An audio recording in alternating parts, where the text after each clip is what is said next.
மக்களை தமிழ்நாடு அரசு போக்குவரத்து கழகத்தின் சார்பாக விடப்பட்டுள்ள எலெக்ஷன் எக்ஸ்பிரஸ் 2026இல் தமிழக வெற்றிக் கழகத்தின் சார்பாக அதை வழிநடத்தி கொண்டு இருக்குமே நமது இளைய தளபதி விஜய் அவர்கள் ஒரு குரூப்பை சேர்த்து அவர்களிடம் இன்றைக்கு அப்படியே யாருக்கும் தெரியாமல் ஒரு பிளான் போட்டார். என்ன பிளான் தெரியுமா? நம்மளும் கமலஹாசனை மாதிரி கட்சியை கொண்டு பிஜேபியில் கொடுத்துட்டு பசாமல் எம்பியாக போயிருமா, மத்திய அமைச்சர் பதவி ஏதாவது ஒன்று வாங்கிட்டு அங்கே போய் செட்டில் ஆயிருமா.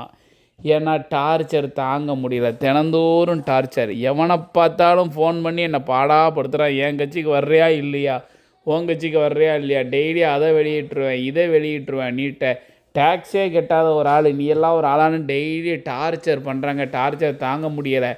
பிஜேபியில் சேர்ந்துட்டோம்னா, கட்சியை கொண்டு இணைச்சிட்டோம்னா மத்திய அமைச்சர் பதவி தாரன்னு சொல்கிறாங்க. வாங்கிக்கிட்டு டெல்லியில் போய் செட்டில் ஆயிருமா அப்படின்னு பிளான் பண்ணுறாப்புல விஜய் அவர்கள்.